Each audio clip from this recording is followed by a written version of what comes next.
Hi there, interior design lovers. Welcome back to the Business of Beautiful Spaces, the podcast where we blend design inspiration with all behind the scenes tips and tricks you need to thrive in your business. I'm your host, Laura Thornton, and with over 27 years in this interior design game and running a 7-figure design company, trust me, I've seen it all. I want to be your interior design bestie. I want to help you build the business of your dreams, make more money, and yes, ditch the stress along the way.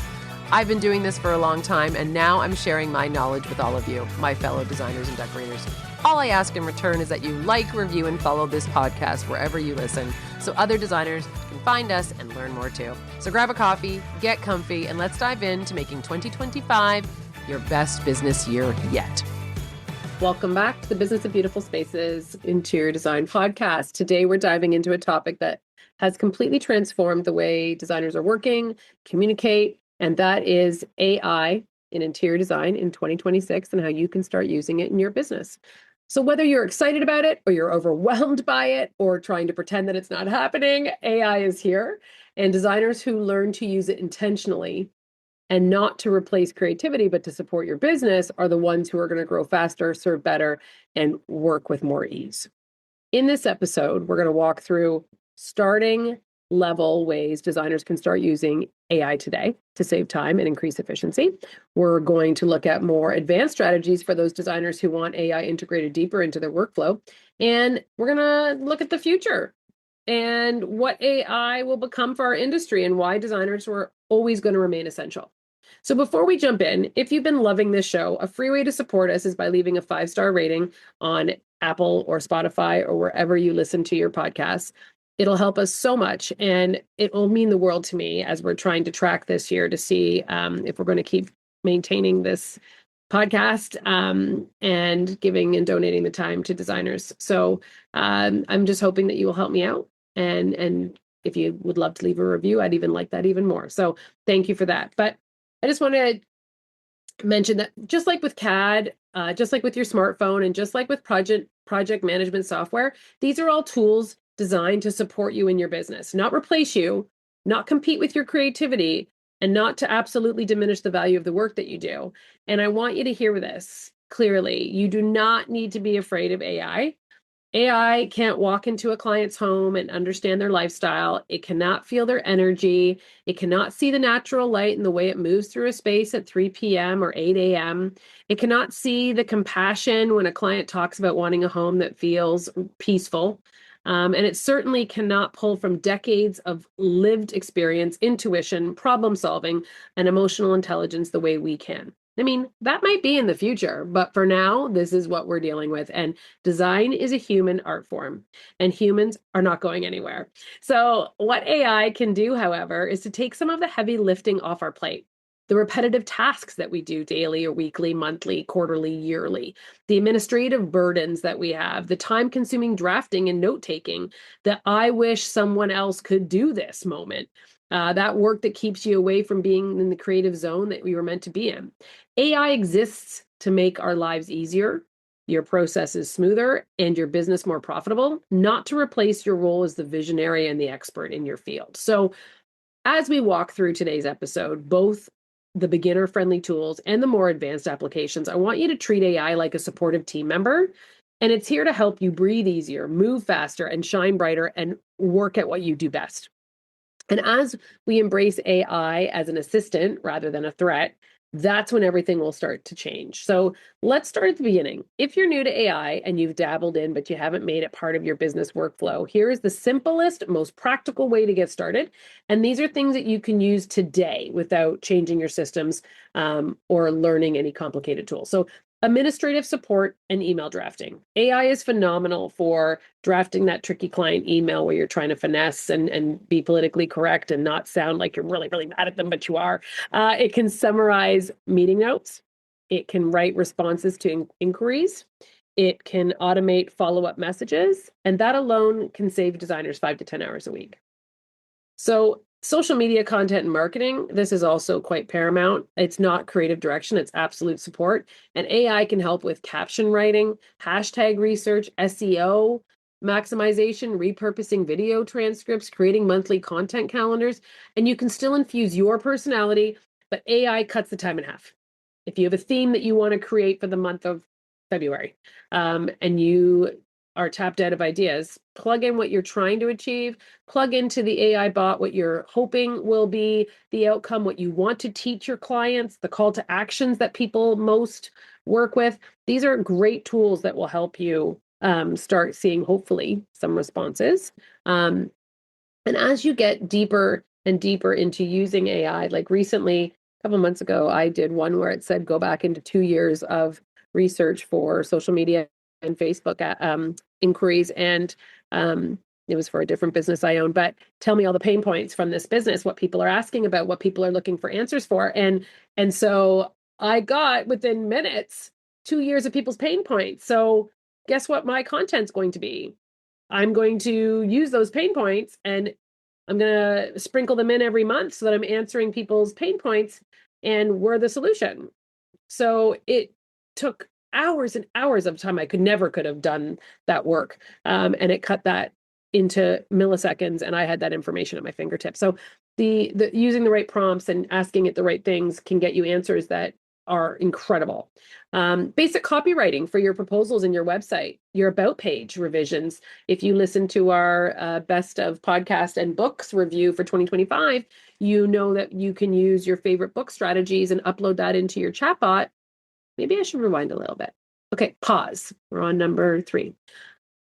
Everybody who does not know what a chatbot is, I'm going to use ChatGPT as an example because that's what I use, but there are many other AI LLMs that you can, this is getting confusing already. Let's dial it back one more time. Okay, so there's lots of different AI websites that you can use. Let's just use that terminology. I personally here at Thornton Design, I use ChatGPT. We pay for a subscription so that everything is private. You can use Claude, you can use Copilot, you can use any other AI tool you would like to use. But once you have your account and you're paying for your account, you can make sure that your chatbots, which I'm going to explain in a second, can be private. Now, within whatever AI tool you're choosing to use, again, I'm going to reference ChatGPT because that is what I use here. You can create your own GPTs. So those GPTs, I call them chatbots, you can name them whatever you want. I have like 40, not joking. I have them for every role in our business. I also have them for personal, and I have them for multiple businesses that I own. So you can, for example, this is the Business of Beautiful Spaces podcast. I would have a chatbot, GPT, that is called TBOBS, because that's my short form, the Business of Beautiful Spaces, and podcast scripts or podcast ideas, whatever that is. Then I would have one for the Business of Beautiful Spaces marketing strategist. Then I would have one as the Business of Beautiful Spaces personal assistant. And each one of those roles are different. So when you create the chatbot GPT, it's going to run you through a series of information you have to fill in. And when you're filling in this information, you're making it specific to that chatbot or that role. Or I mean, they could work for you. Like, I have one for Thornton Design personal assistant, Thornton Design renderings, Thornton Design marketing, Thornton Design. So you will tell it what you want that role of that chatbot to be. Do not make it generic. There's no point in doing it then. You need to be very specific. You're going to upload your values. You're going to upload your core values, your mission statement, your ideal client avatar. You're going to upload your brand voice. You're going to upload anything that is important for the chatbot to start learning about your business, because then it's going to give better answers based on the information that you've provided it and the role that you want that chatbot, that GPT to take. So in this case, if your chatbot is social media content strategist, you are going to upload what you want your client to do. You're going to upload your client avatar. You're going to upload all your services. You might want to give it your website so it knows what to pull from. You might want to give it all of your processes so it knows how to write a post on LinkedIn or Instagram or Facebook about your processes. Feed it as much information as you can about your business and you'll get better answers, but always remember to make it private. I think that's key. But this is a great tool if you haven't jumped in yet with a chatbot and creating your own GPTs. That's the first thing you can do. And as you get better and better at it, you can go back and edit something within that chatbot GPT that you want to add to it. So like, I remember when I started using it, I didn't have a lot of that information in there. And as you start feeding it that information and have it as its role and how you want it to speak, it will start to do that. Like I always want to be cheerful but professional in my email. So any email template it's making for me or any email it's responding to, I always say in my brand voice. So it knows that it should be cheerful but professional. And not a lot of fluff. Let's get down to business and a clear call to action or expectations, whatever the case may be. So that is a real simple thing to start doing. And just to apply it outside of business, I have one for personal, I have one for travel. You can use it in so many different ways. But even for travel, I know we're off topic, but just so you get an idea of what I mean by giving it information. In my travel GPT, I had to tell them that, my husband and I like to travel on a specific airline because we've got status and we prefer to look at Bonvoy first because my husband's a platinum member. And so we get some perks, things like that. I like a pillow menu. Pardon me. I know. So, or I prefer a bar I prefer a bar. I prefer a hotel with a lobby bar or somewhere to, grab a drink after a long day. I do not like boutique hotels. I will never stay at an Airbnb. Those are not do not give me those as an option. So that's the kind of things that you would plug in, so that you're going to get better answers that work for you. And what I like to see, I obviously like architecture, and if I'm traveling to Europe, give me a day of whatever. Like I'm going to Charleston with my girlfriends for someone's turning 50 in April, and we've never been, and so I knew what we wanted to do. I'm the planner, shocker, I know, and I was able to upload my itinerary into my chatbot and then say, put this in order that makes sense by proximity. So we're not paying for Ubers all over the place. Tell me which days we should do what based on the times that these places are open, and boopity boop, boop, boop. That's my magic of the chatbot sound. It spit it out. And, what a game changer, because I figured out after that we would probably are saving a couple $100 in Uber charges of traveling all over the place and backtracking by just plugging in a button, telling it to do it. And 2 minutes later, here's my itinerary printed and lovely, good to go. Thank you. So ways that you can start using it, that's the way. So sorry, I should have started with that. But once you start using a specific task-driven GPT chatbots, you're going to get very different results than just doing it generically. So I'm going to jump back into number 3, which was basic copywriting for your website or your proposal. And if you want a marketing website and a GPT for your copywriting for your website or your proposals or your client-facing documents, then this would be somewhere that you would give it a lot of information about you, so that you can also type in things like write a new about page and maximize my SEO. Right? Project descriptions, service explanations, your welcome packet, and onboarding documents. You don't have to spend the time anymore. You can send it your original one and say, now finesse it with my new process. Boop, boop, de boppy, boop. That's my magic wand again. My AI magic wand. And within seconds, it's done it for you. And yes, you can copy and paste. Please do me a favor and read it and then finesse it so it does sound a little bit more like you. If there's vernacular and words that are ridiculous, take them out, make it simple. But it's a great start. It's a great time saver. Same thing, mood boards, concept drafts, early stage designing. Listen, the rendering was horrendous 2 years ago, but in the last 6 months, it has been a game changer. So, if we do a lot of custom furniture and custom pillows here, and I will now put in the fabric and say, put this as the piping and this is the whatever, and make this a pillow. And so now there's no imagination needed for our clients. The ChatGPT rendering bot that we've created makes the pillow look fantastic, and we can put it into our presentation, and now they're not guessing. They know exactly what it looks like. Not to mention, we take photos of spaces and then put it into our ChatGPT rendering and say, remove all the furniture from this room. And now we've got a blank slate, and we can say, plug in this sofa instead, put drapes like this with this fabric, and it does it. So it's really quick. It's really efficient. Yes, there's always some hallucinations and some detail-y stuff, but what a great way to get some concepts going. Where you can see if you like what you're designing way faster than, waiting for an old school rendering to be made or doing your elevations. Fabulous, fabulous tool is the rendering one. Okay, and mood boards. So you can also look at color palette variations. You can really start to see your design come to life much faster than waiting for the full design package to be done. So a sourcing assistant, suggest products based on your style, organize your vendor options, generate shopping lists or spec sheets, and again, by geographical location, which makes sense, so you're not wasting time. Another one, number 6, project communications and recaps. AI can, all my Zoom calls are recorded. and then it goes into Read AI. Read AI summarizes it, sends me the summary, and then it sends me reminders if I haven't done something. It'll say, you said to so-and-so that you were going to have this done on Monday. Did you get it done?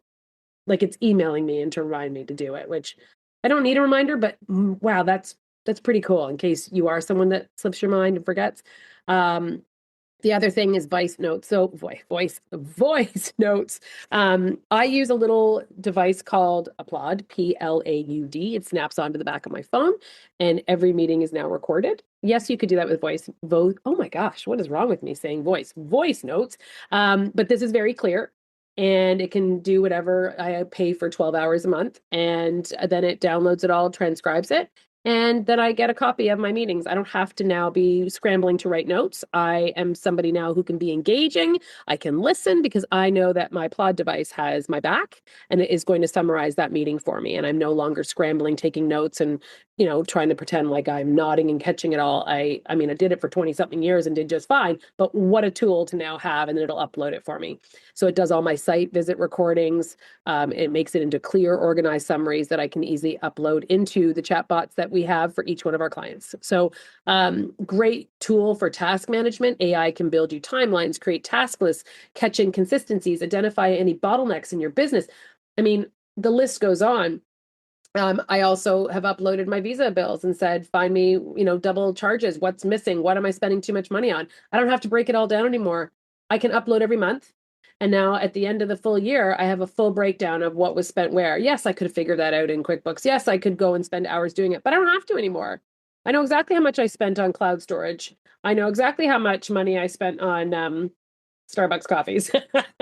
Anyway, you get the point. Okay, so starter mindset shift. AI is not replacing your brain, but it is removing the busy work so that you can stay in your zone of genius. And so this is a little bit more advanced AI strategies for designers who are ready to take it to the next level, and you've played with AI a little bit. You can fully integrate AI assisted design development, and we're talking about turning hand sketches into photorealistic renderings. We are instantly generating multiple variations of a concept, like ChatGPT will do 2 at the same time now. So you're almost doing testing, A and B. Which one do you prefer? You can test finishes, layouts, lighting conditions. Show me that rendering at night. Show me that with 60-watt bulbs. Show me that with, wild what you can plug in. Show me that at 3,000 kilo, it's endless. And this means faster approvals, fewer revisions, which has always been true. As soon as we integrated and we're paying outsourcing to have renderings done, we had far few revisions. So now that we're able to do these a lot faster and more of them at a fraction of cost efficiency, no software costs, we are seeing our projects being turned around way faster with very little revisions. Your AI-driven procurement and inventory tracking, you can record alerts, you can budget monitoring, you can lead time predict, vendor comparisons, freight consolidation. AI can watch your procurement pipeline while you're in the design mode to make sure everything's aligning up. This one's going to be 3 weeks more than everything else. Is that still going to work with your timeline? Wild, right? Wild. So automated client reporting. So this is something that we are starting to play with here too. Pull from your product, your management system, and include all your progress photos, flag any outstanding decisions. Like we literally have a chatbot GPT for each client, and we can keep uploading items to it so they get a really good handle on our client. And this way, anything that goes in there or presents, it can be formatted. It'll offer to do a chart for you. It'll offer to do your timeline. Like you can really start to use this as a fabulous tool. Yes, I know that is also integrated in a lot of our project management as well. So, some of it might be redundant. If you already have that and you pay for that level, then fantastic. No need for this. But these chatbots can analyze your clients' preferences and read their Pinterest boards, identify patterns, colors, scale, styles, suggest curated options to personalize for them, their gifts at the end of their project. What a game changer, not having to worry anymore about what to get them. This AI will come up with some great ideas for you. There's now integrated CRMs and client portals. So this one I'm going to list, but I have not done it yet. And I'm on the cusp of starting for 2026. But your CRM can then predict when a client is losing engagement, suggesting touch points, automated draft updates, organizing selections and approvals. Basically, imagine a CRM that tells you your client needs reassurance before the presentation day on Thursday. So that's where we're headed. That's something we're going to be integrating into Thornton Design this year as well. Okay, so where is all this AI going? AI will become the ultimate business support tool, but it'll never replace us designers. It just can't. Like we mentioned at the beginning, we're human. It's a lot. What we do is so much more about connection, and because design is deeply human, it involves emotion, trust, psychology, personal expression, creative intuition that an algorithm just cannot replicate currently.